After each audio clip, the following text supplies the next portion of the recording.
अगर आप फाइलर हैं और 2 करोड़ तक सेल करेंगे तो आपको सेल टैक्स में रजिस्टर्ड होने के लिए नहीं कहा जाएगा। लेकिन अगर आप नॉन फाइलर हैं और 40 लाख से ऊपर सेल करेंगे तो आपको कहा जाएगा कि आप सेल टैक्स में रजिस्टर्ड हो। ये कौन सा रूल है, किस तरीके से अप्लाई होगा, आज के छोटे से टॉपिक के अंदर हम इसको स्टडी करते हैं। आप देखें प्रैक्टिकल लर्निंग है, उसमें हूं फही महबूब। वापस आते हैं टॉपिक के ऊपर। जैसे आप सबको पता है कि 236H और G का जो टैक्स है वो चार्ज किया जाता है जब रिटेलर, डिस्ट्रीब्यूटर या होलसेलर परचेज करता है मैन्युफैक्चरर से। ये टैक्स क्या होता है? ये एडवांस टैक्स होता है जो कि एडजस्टेबल टैक्स होता है, बाद में एडजस्ट किया जाता है। इसकी छोटी सी एग्जांपल मैं आपको देता हूं कि आप एक रिटेलर हैं। फॉर एग्जांपल आप एज ए रिटेलर रजिस्टर्ड है और आपने किसी डिस्ट्रीब्यूटर से चीजें परचेज की 1 लाख रुपए की, 18% लेट से 18,000 रुपए जीएसटी आपको चार्ज किया गया और आप एक फाइलर रिटेलर है, मतलब आप जो है वो टैक्स में रजिस्टर्ड है, फाइलर है, तो आपको 0.5% जो टैक्स है वो चार्ज किया जाता है। अब ये 0.5% जो टैक्स है ये कितना बनता है? 590 रुपए, यानी कि 118 के ऊपर अगर आप चार्ज करेंगे तो ये 590 रुपए टैक्स बनता है। अब ये जो टैक्स होता है ये एडजस्टेबल टैक्स होता है, मतलब बाद में टैक्स रिटर्न में आप इसको एडजस्ट कर सकते हैं। किस तरीके से एडजस्ट करते हैं ये हमने पहले भी वैसे देखा है। फॉर एग्जाम्पल आप साल के एंड पे जाते हैं, फॉर एग्जाम्पल आप 30/6/2024 पे जाते हैं और आपने अपनी एनुअल टैक्स रिटर्न जो है, इनकम टैक्स रिटर्न फाइल करनी है। और यहाँ पे हम ये कहते हैं आपकी सेल है, फॉर एग्जाम्पल आपकी 5 लाख की सेल है, एग्जाम्पल हम ले लेते हैं। और उसके बाद हम ये कहते हैं कॉस्ट, आपने चीज़ें परचेज कितने की फॉर एग्जाम्पल वो आपने 4 लाख रुपए की परचेज की और आपका जो प्रॉफिट है वो कितना है? 1 लाख रुपया। और ये इसको हम कहते हैं ग्रॉस प्रॉफिट। और आपके कुछ एक्सपेंसेस भी हैं, बिजनेस के एक्सपेंस हैं, लेट्स से वो हम ये कह लेते हैं 20,000 रुपये के आपके खर्चे हैं। तो रिमेनिंग आपका जो प्रॉफिट बचता है वो बचता है 80,000 रुपया। इस 80,000 के ऊपर हमने क्या करना है? टैक्स पे करना है।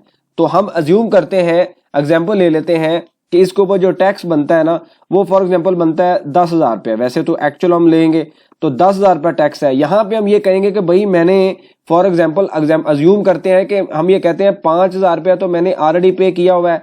वो कौन सा है कि जब मैंने चीजें परचेज की हैं तो मैंने 236H का जो टैक्स है वो पे किया हुआ है। तो रिमेनिंग 5,000 रुपये आप क्या करेंगे? गवर्नमेंट को पे कर देंगे, यानी कि एफबीआर को दे देंगे। अब यहाँ पे ये सारा सिनेरियो हमने क्यों स्टडी किया? क्योंकि हमें पता हो कि हम करने क्या लगे।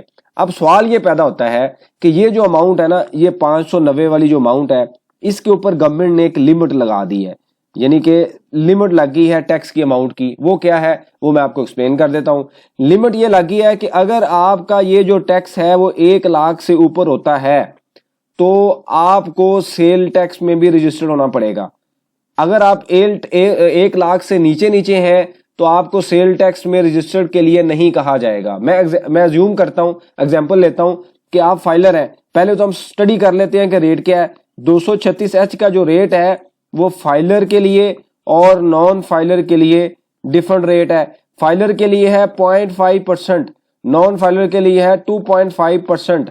अब ये जो 1 लाख की बात हो रही है, अगर तो आप फाइलर हैं तो 1 लाख को तकसीम करें 0.5% से, मतलब ये टैक्स की बात हो रही है। यहाँ पे जो एग्जाम्पल हमने स्टडी किया ना, यहाँ पे इस अमाउंट की बात नहीं हो रही, इस अमाउंट की बात हो रही है जो आपको टैक्स चार्ज हो रहा है इनवाइस के ऊपर। इनकम टैक्स की बात हो रही है, इनवाइस की बात नहीं हो रही। तो आप इसको डिवाइड करेंगे तो ये अमाउंट आ जाएगी 2 करोड़, यानी कि 20 मिलियन। 20 मिलियन तक अगर आप अपनी परचेज करते हैं तो आपके ऊपर कोई टैक्स आपको नहीं कहा जाएगा कि आप जनाब सेल टैक्स में रजिस्टर्ड हो, यानी कि 20 मिलियन से नीचे होंगे, आपके ऊपर रिक्वायरमेंट ही नहीं होगी, आप एक सिंपल रिटेलर हैं। लेकिन अगर आप नॉन फाइलर हैं तो फिर आपके लिए मसला है। नॉन फाइलर के लिए क्या मसला है कि 1 लाख को तकसीम कर दें 2.5% के साथ, क्योंकि नॉन फाइलर का रेट क्या है? 2.5। तो ये अमाउंट बनती है 4 मिलियन, यानी कि 40 लाख। जैसे ही आप परचेज करेंगे, आपका चूंकि टैक्स डबल ट्रिपल हो गया है तो आपकी ये जो अमाउंट है ये भी कम हो जाएगी। जैसे ही आपकी अमाउंट क्रॉस होगी, आपके पास एफबीआर की फील्ड फोर्स टीम आएगी और आपको कहा जाएगा कि आप अपने आप को सेल टैक्स में भी रजिस्टर्ड करवाएं। जब आप अपने आप को सेल टैक्स, या आपको बाय फोर्स कर दिया जाएगा, ये भी सुनने में आ रहा है। तो सेल टैक्स में जब आप रजिस्टर्ड होंगे तो आपके लिए कंप्लाइंस आएगी कि आपने मंथली सेल टैक्स रिटर्न भी फाइल करनी है। एनुअल तो आपने करनी है, आपके ऊपर मंथली भी आ जाएगी, जो कि एक एडिशनल बर्डन है, बड़ा बर्डन है, यानी कि एक बड़ी रिक्वायरमेंट है, कंप्लाइंस है, जो कि आम सिंपल रिटेलर जिसका बिजनेस, जो गली महलों में बैठे होते हैं लोग, छोटी छोटी बेकरीज में या इस तरीके से, वो किस तरीके से सेल टैक्स अपनी रिटर्न फाइल करेंगे? वो नहीं कर सकते। तो ये बेसिकली एक रिक्वायरमेंट है। आपको समझना है कि फाइलर का बेनिफिट कितना ज्यादा है। फाइलर आप हों। और मैं ये पहले भी बता चुका हूं कि फाइलर होने का मतलब ये नहीं है कि आप टैक्स में रजिस्टर्ड हो गए और आपने टैक्स भी पे करना है, जरूरी नहीं होता। आप जब ट्रांजैक्शन कर रहे हैं तो आपको तो टैक्स चार्ज हो रहा है, और आपने जो जरूरी चीजें याद रखनी है वो क्या है कि जब आपके पास इनवाइस आए तो आपने देखना है कि वहां पे आपको टैक्स की परसेंटेज क्या चार्ज हो रही है, ठीक है। उसके बाद आपने वो अमाउंट उस कुछ टाइम के बाद, महीने बाद, 2 महीने बाद, जिससे भी इनवाइस ले रहे हैं, फॉर एग्जांपल आप मिस्टर ए से इनवाइस ले रहे हैं, तो उनको आपने कहना है कि टैक्स जमा करवाने के बाद आपको सीपीआर नंबर दे, यानी कि वो टैक्स आपके नाम पे जमा होना चाहिए। देखिए, इसको समझें कि 236H जो टैक्स चार्ज हो रहा होगा, जो भी अमाउंट है, जो ऊपर हमने स्टडी किया 590 रुपए, ये अमाउंट आपने पे की है।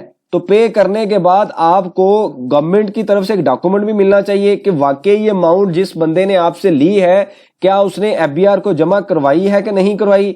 अगर आप उसके भरोसे पे रहते हैं और वो जमा नहीं करवाता तो आपके लिए डबल नुकसान है। और ये केस देखने में आ रहे हैं कि लोग पैसे लेते हैं, जमा नहीं करवाते। तो ये आपकी रिस्पॉन्सिबिलिटी है, जैसे आप बिजनेस मैनेज कर रहे हैं इसी तरीके से आपने ये वाली चीजें भी मैनेज करनी है, बहुत जरूरी है ये वाली। तो मैं यहाँ पे आपको बड़ी डिटेल में एक्सप्लेन कर चुका हूं कि ये डॉक्यूमेंट आया हुआ है। इससे पहले भी हमने लेक्चर देखा है कि अगर आप फाइलर होंगे तो आपके लिए जो लिमिट है 2 करोड़ रुपए की है, यानी कि 20 मिलियन की है। 2 करोड़ तक की लिमिट है आपके पास। आप इससे नीचे नीचे रहेंगे तो आपको कोई नहीं आके कहेगा कि आप सेल टैक्स में रजिस्टर्ड हो। लेकिन जैसे ही आप नॉन फाइलर होंगे तो आपके लिए लिमिट हो जाएगी 40 लाख रुपए, यानी कि नॉन फाइलर के लिए रिलीफ बड़ा कम है, बहुत कम है। वो ये कहते हैं कि जी आप रजिस्टर्ड हो, लाजमी हो, तो आपके लिए लिमिट क्या हो जाएगी 40 लाख रुपया। तो 40 लाख तो एक मामूली सेल है, परचेज है। तो उसके बाद आपको कहा जाएगा कि आप रजिस्टर्ड हो या आपको ऑटो कर दिया जाएगा। तो इन सारी चीजों से बचें, अपने बिजनेस को मैनेज करें। ये आपकी जिम्मेदारी है कि आप टैक्स को भी समझें, आप अपनी चीजों, जैसे आप बिजनेस मैनेज कर रहे हैं इस तरीके से इनवाइसेस को भी समझें। ये बहुत जरूरी होता है समझना, अदरवाइज जो है वो हमें अगर पता नहीं चलता तो हम अच्छा खासा जो है वो टैक्स की फॉर्म में अपना नुकसान कर चुके होते हैं। साल के एंड पे हमें पता चलता है ये क्या हो गया है। मैं ऊपर जैसे आपको बता चुका हूं कि 236H का जो टैक्स आपको चार्ज किया जाता है ये आपके लिए सफिशिएंट होता है। साल के एंड में जब आप अपना अकाउंट्स बनाते हैं तो ये टैक्स हमेशा ज्यादा ही होता है। क्यों ज्यादा होता है? देखें, जब हम सेल करते हैं तो हम क्या, जब हमें टैक्स चार्ज होता है तो हमें टैक्स 100 रुपए, 1 लाख की इनवाइस थी, 18% जीएसटी था, तो 118 के ऊपर आपको 0.5% चार्ज किया जाता है। लेकिन जब आप टैक्स रिटर्न आके फाइल करते हैं तो वहां पे क्या होता है, हम लिखते हैं सेल, कॉस्ट ऑफ सेल, यहां पे हम लिखेंगे 1 लाख, यानी कि वैल्यू विदाउट सेल टैक्स। ये जो वैल्यू है ये विद सेल टैक्स है, इसके अंदर क्या है, सेल टैक्स शामिल है, इंक्लूडिंग सेल टैक्स अमाउंट है। और ये जो अमाउंट हम एनुअल टैक्स रिटर्न में जाके देंगे ये क्या है, वैल्यू विदाउट सेल टैक्स। तो यहाँ पे टैक्स चार्ज हो रहा है 118 के ऊपर, और यहाँ पे आपने टैक्स कितने पर चार्ज करना है, 1 लाख के ऊपर। तो ये खर्चे माइनस करने के बाद जो यहाँ पे फिगर आएगी वो हमेशा तकरीबन आपकी अमाउंट कम ही होती है। आपके लिए ये जो टैक्स है ये एडजस्टेबल टैक्स होता है। आप जो इनवाइस के ऊपर पे किया जाता है साल के एंड पे एडजस्ट करेंगे और अपनी टैक्स रिटर्न फाइल कर देंगे। आपको कोई इंशाल्लाह एडिशनल पे नहीं करना पड़ेगा। लेकिन मैं दोबारा रिपीट कर रहा हूं कि यहाँ पे आपकी जो सबसे बड़ी रिस्पॉन्सिबिलिटी है वो ये है कि जिससे आप इनवाइस ले रहे हैं उससे आप सीपीआर नंबर लाजमी लें। आमतौर पर यह टैक्स जमा नहीं करवाया जाता। जब आप किसी डिस्ट्रीब्यूटर होलसेलर से लेते हैं तो नहीं जमा करवाया जाता। जब किसी डायरेक्ट मैन्युफैक्चरर से लेते हैं तो वहां पे चांसेस होते हैं कि वो जमा करवा रहे हैं। दूसरा जो सबसे बड़ा रिस्क है वो क्या है कि आप जब सीपीआर नंबर लेंगे तो आपने ये भी इंश्योर करना है कि उसके ऊपर जो अमाउंट लिखी हुई है क्या वो अमाउंट ठीक है। उसके बाद ये भी आपने देखना है कि सीएनएसी नंबर आपका ही है। उसके बाद ये भी देखना है कि जो टैक्स ईयर लिखा हुआ है क्या वो भी सही है कि नहीं सही है। अगर फॉर एग्जांपल आपको कोई चार्ज करता है और जमा करवाना है उसने टैक्स ईयर 2025 का, गलती से वो 2024 लिख दे तो वो फिर भी आपके लिए यूजलेस है। आपके लिए कंप्लाइंस स्टार्ट होगी, आपने पैसे दिए लेकिन आप उसका बेनिफिट नहीं ले सकेंगे। तो ये वो वाली चीजें हैं जो बिजनेस के साथ साथ आपने सीखनी है, बहुत जरूरी है। जो लोग भी कंप्यूटराइज सीएनएसआई नंबर आपका जहां पे भी यूज हो रहा है वो डिफरेंट चीजें से, जो तरीकों से जो चीजें हैं वो अब टेस्ट की जा रही हैं। तो आप अपने आप को इन सारी चीजों से बाखबर रखें।